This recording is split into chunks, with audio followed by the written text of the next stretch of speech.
Ya. Buenas tardes, docente, compañeros. En esta reunión, que es ya la segunda reunión que ya tenemos, vamos a hablar acerca de los adolescentes desde el contexto teórico. Para resumir las anteriores reuniones, podemos decir de que en la primera reunión que se hizo, se trató de leer todos, cada uno de los participantes leyó el PDF. De esto se empezó a repartir por teorías y el día de hoy estamos para dar a conocer los conceptos de cada teoría que nos tocó. El inconveniente que tuvimos hasta el día de hoy es de que en estas reuniones anteriores y la de hoy no se presentaron dos compañeras, por lo cual nos vimos en la solución de dar de que eh, tomemos sus teorías y expliquemos nosotros mismos para no perjudicarnos y no perjudicar este trabajo. También se tomó la conclusión de utilizar dos programas para hacer el mapa conceptual a futuro, pero el día de hoy vamos a explicar nuestras teorías, cada uno de nosotros. La primera teoría está llevada por la compañera Araceli. Le doy la opinión o que nos dé a conocer su teoría. Gracias, Junior. Bueno, ante todo, muy buenas tardes. Mi nombre es Araceli Liñán Morante. Vamos a empezar con el tema de Arnold Hessel, a tratar de qué es lo que él nos aporta en esta teoría, ¿no?, de la visión biológica sobre la adolescencia. Empezamos primero, ¿cuál es la visión de la biología que enfatiza el periodo como maduración física y sexual? Las definiciones biológicas de que le limitan los detalles de estos cambios tanto físicos, sexuales y psicológicos. Señala los factores genéticos como causa fundamental para este proceso y también el crecimiento de la conducta que está bajo el control de la fuerza madurativa interna, ¿no?, que se da por el espacio, ¿no? Vamos a conocer si está aparte también la parte ambiental. Según Arnold Hessel, su opinión, él empieza con un interés de manifestaciones conductuales del desarrollo de la personalidad. Reconoce las observaciones de este desarrollo humano desde el nacimiento hasta la adolescencia. Asimismo, también, para que se pueda entender, elabora unos resúmenes descriptivos, ¿no?, para saber los estadios y los ciclos del desarrollo, donde se expresa a través de los pensamientos y las conductas de una manera, de una secuencia cronológica. Hessel, en su teoría, surge desde la maduración en una parte mediana por los genes y la biología, lo que determina la aparición de rasgos conductuales y tendencias evolutivas. Asimismo, también nos menciona que la maduración natural se asume con el tiempo. Con el tiempo se va resolviendo poco a poco todas las dificultades que presenta en dicho proceso. Asimismo, también Hessel nos dice que el niño es el único que poco a poco, con el tiempo, va manejando todas sus evoluciones, todas sus actitudes. Es por ello que Hessel elabora una parte práctica con estudiantes de 11 a 15 años y menciona que es la edad donde más se acerca a la rebeldía. Entre los 12 y 16 años ya los estudiantes son un poquito más estables y ya toman sus propias decisiones. Es por ello que en este tiempo Hessel, a través de su libro Entre los 40 y los 50, era como una Biblia para la forma de la conducta, de cómo los padres podrían educar a sus hijos y con el tiempo ellos se les iba mejorando el tema de maduración. Eso es lo que puedo aportar por Hessel. Gracias. Ya, muchas gracias. Continuamos con la compañera Fabiana, por favor. Buenas tardes, yo soy Fabián Urbina y el autor que me ha tocado a mí fue Sigmund Freud. Una pequeña introducción puede ser de que la historia de Freud no se relacionaron para nada en la adolescencia, ya que él consideró que los primeros años de vida de una persona eran como que los formativos. Y esto lo explicó en 5 teorías, en 5 etapas dentro de su teoría de la psicosexualidad, que el primero es la etapa oral, la segunda es la etapa anal, la tercera es la etapa fálica, la cuarta es la etapa de latencia y la quinta es la etapa genital. Eso es la pequeña introducción que puedo hacerle. Gracias. Ya, muchas gracias. Ya, para continuar la siguiente teoría es de Ana Freud, de la compañera Alejandra Córdoba, pero el día de hoy y las anteriores reuniones no se pudo unir, por lo cual la compañera Nayeli va a ser la que va a tomar y explicar un poco acerca de esta teoría. Mi nombre es Nayeli Gutiérrez.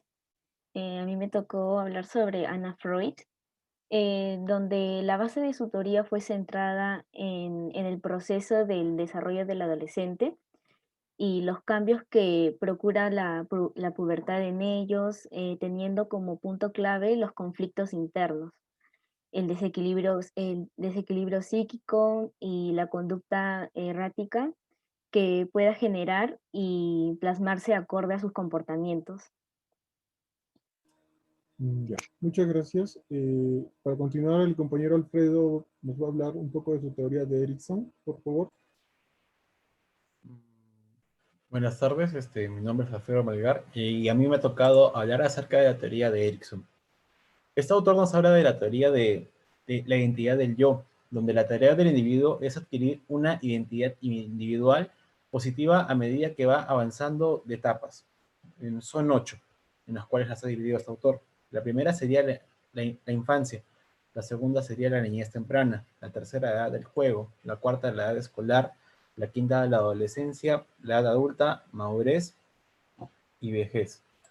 Para Erickson, el proceso de formación de identidad emerge como una configuración envolvente, gradualmente establecida por medio de las sucesivas elaboraciones y reelaboraciones del yo a través de la niñez hasta la adultez.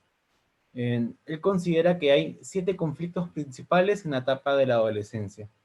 El primero sería la perspectiva temporal frente a una confusión, donde aprende a estimar y ubicarse en el tiempo real.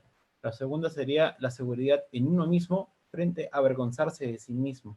La tercera sería la experimentación de funciones frente a la fijación de funciones. Eso quiere decir que deben derrotar y encontrar un rol en la sociedad. La cuarta sería el aprendizaje frente al estancamiento en el trabajo, que es la etapa donde superan sus pensamientos de inferioridad frente a la autoridad. La quinta sería la población sexual frente a una confusión bisexual. Es la etapa donde deciden adoptar un rol femenino o masculino frente a su sexualidad. Identifican a qué sexo desean pertenecer porque están en la búsqueda de un rol apropiado. La sexta sería líder y seguridad frente a la confusión de la autoridad. Establecen si quieren seguir sus propios ideales o los de alguien más. Y la séptima sería el compromiso ideológico frente a la confusión de valores, que es la búsqueda o necesidad de creer en alguien o en algo. Y otros aspectos importantes en la adolescencia sería la moratoria sensorial y los componentes de la identidad. Eso sería todo por mi parte. Ya, muchas gracias.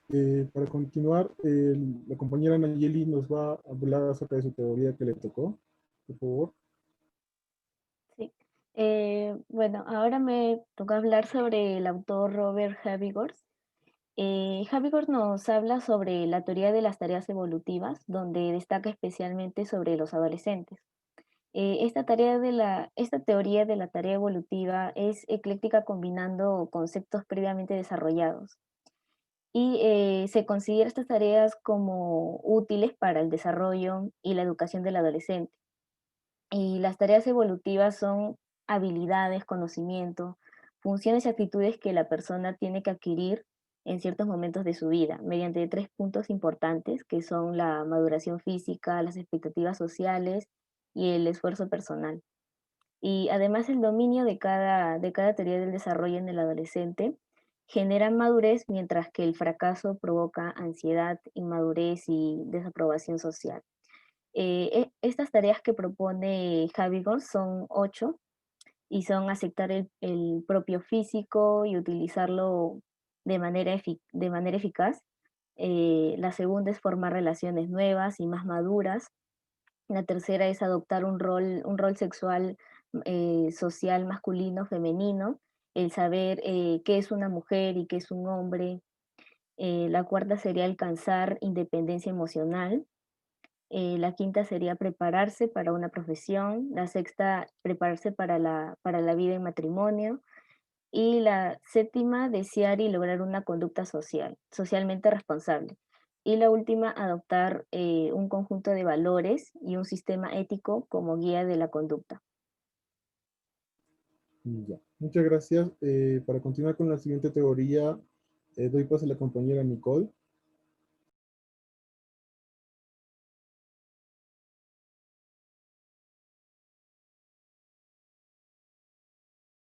Buenas tardes, profesor. Mi nombre es Nicole Martel y me ha tocado el autor Robert Sedman. Para entrar en contexto con este autor, él nos habla de la cognición social, que nos dice que es la capacidad de comprender las relaciones sociales y promueve la comprensión de los otros. También nos habla de la perspectiva social, que menciona que es la capacidad para comprenderse a uno mismo y a los demás sujetos, y también cómo reaccionar hacia los otros como uno mismo. Por ello realizó 5 etapas, que primero es la etapa de la perspectiva diferencial o subjetiva, o etapa informativo-social, que va desde los 6 a 8 años. La segunda etapa sería la etapa de adopción de una perspectiva autorreflexiva o toma de perspectiva recíproca, que va desde los 8 a 10 años. La tercera sería etapa de la toma de perspectiva mutua o de tercera persona, de 10 a 12 años. La cuarta sería etapa de toma de perspectiva individual y profunda dentro del sistema social, que es desde la adolescencia hasta la edad adulta. Finalmente, Selman señala que no todos los adolescentes logran alcanzar o finalizar las 4 etapas a nivel social cognitivo. Esta teoría tiene una perspectiva que va más allá de los aspectos limitados a la vertiente cognitiva del aprendizaje, que están orientados hacia la inclusión del conocimiento interpersonal y social cognitivo. Gracias. Muchas gracias. Para la siguiente teoría es de Jean Piaget, que la compañera Valeria Bardales tampoco pudo acompañarnos el día de hoy ni las anteriores reuniones, por lo cual la compañera Karen va a ayudarnos a entender un poco de esa teoría, nos va a explicar un poco de Jean Piaget.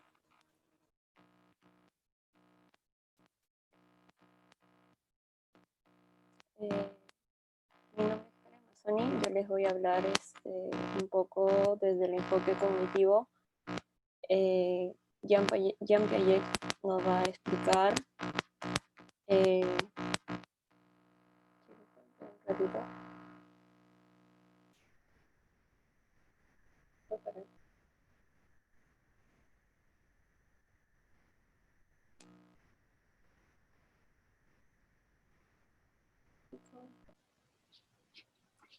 Ya, nos van a disculpar, tuvimos un pequeño problema de conexión y vamos a continuar con el tema de Jean Piaget por la compañera Karen, por favor.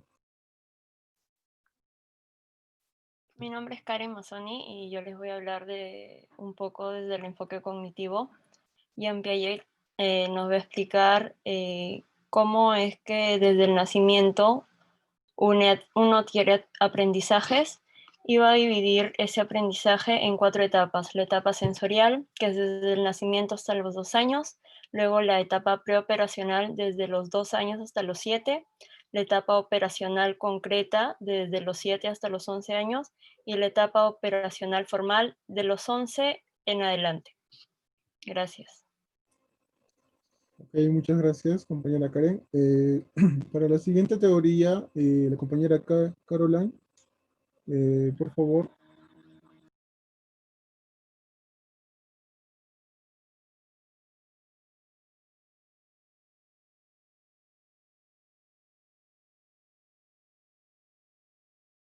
Compañera Caroline Yupanqui, por favor. Sí, bueno, buenas. Mi nombre es Yupanqui Carola y voy a hablar de Kurt Lewin. Él trabaja la teoría de campo. La teoría de Lewin es más que todo sobre el desarrollo del adolescente y está esbozada en su artículo. Su teoría de campo explica y describe la conducta de los individuos en la adolescencia en ciertas situaciones. Su concepto fundamental es la conducta que es una función de una persona en su entorno.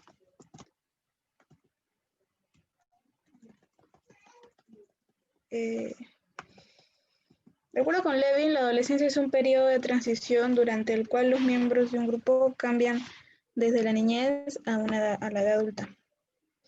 Un autor llamado Moose en 1988 escribió: los padres, profesores y la sociedad reflejan esa falta de estatus de riesgo claramente definido y sus pensamientos ambiguos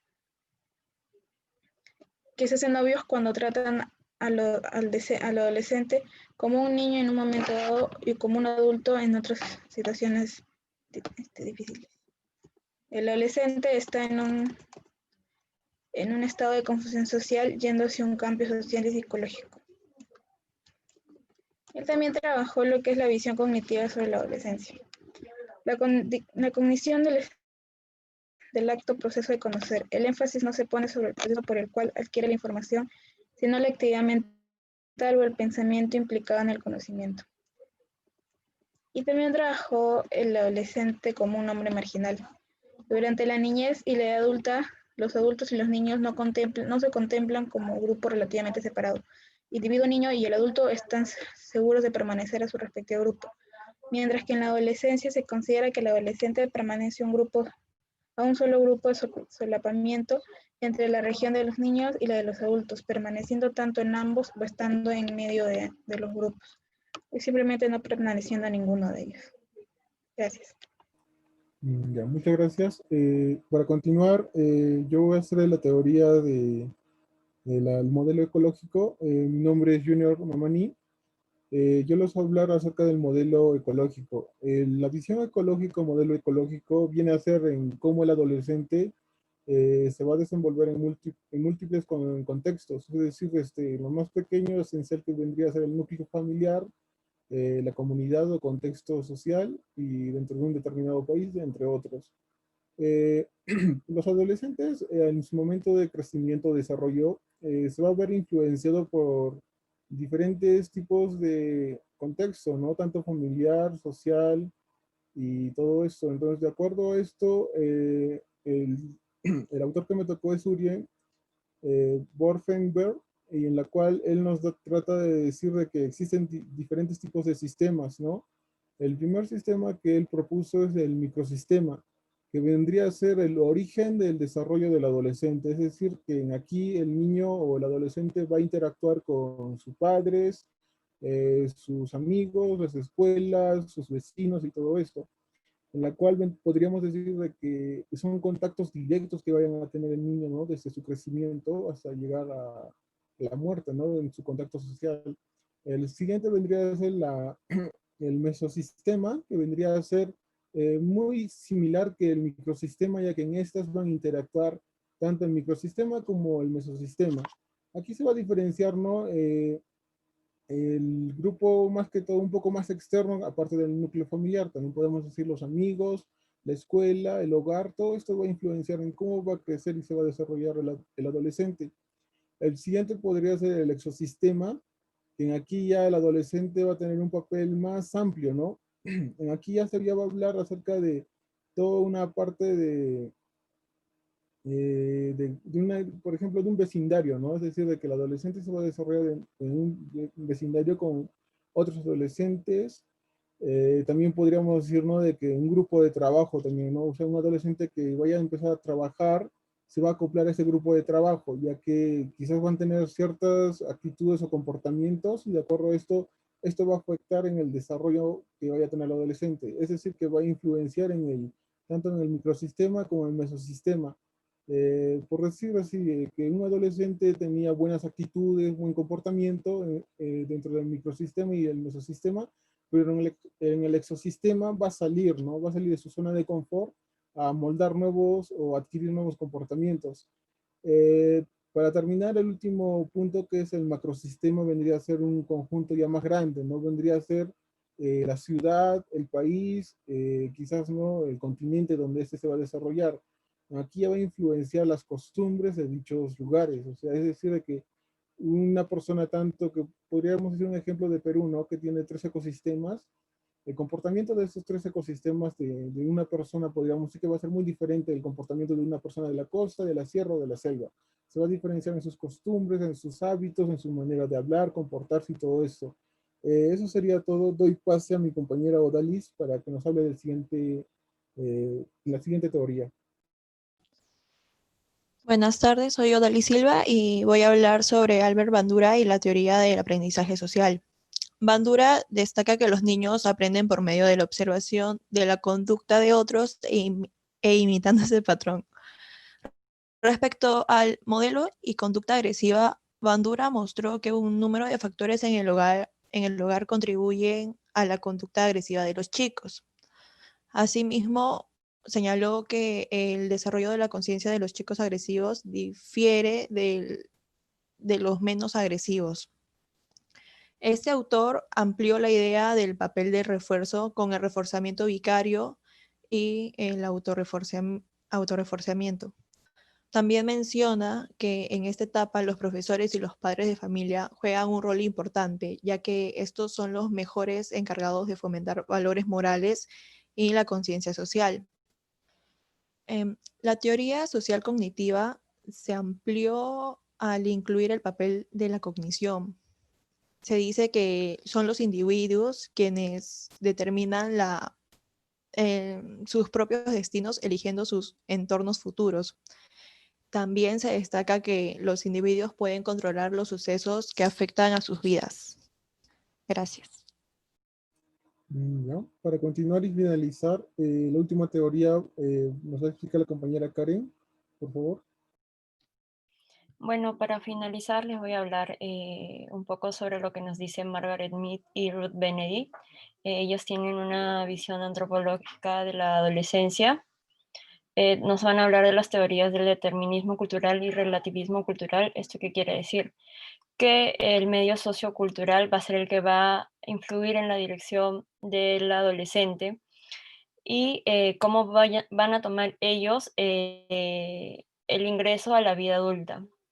Para que logren un estatus como adultos, van a necesitar una identidad personal, sentirse bien consigo mismo y lograr tener funciones en la comunidad, ¿no? de desarrollar algún tipo de papel en la sociedad. Y los sentimientos de satisfacción van a ser gracias a elegir y responsabilizarse de su propia conducta. También nos hablan de un principio de continuidad versus discontinuidad cultural, donde hace una diferencia entre una cultura primitiva y una cultura más occidental. También nos habla del conflicto y estrés frente al condicionamiento cultural, ¿no? De cómo el estrés va a influir en el puber adolescente de acuerdo a la enseñanza que tenga su cultura y las interpretaciones que tengan estas. También hablan de una visión transcultural sobre la relación de padres adolescentes y nos dicen que sería más llevadero esta etapa si los padres no fueran tan sobreprotectores. Eso es todo, gracias. Ok, muchas gracias a todos los participantes. Y esto sería todo, ya no, el tema que nos tocó de los adolescentes desde el contexto teórico. Muchas gracias, eso sería todo.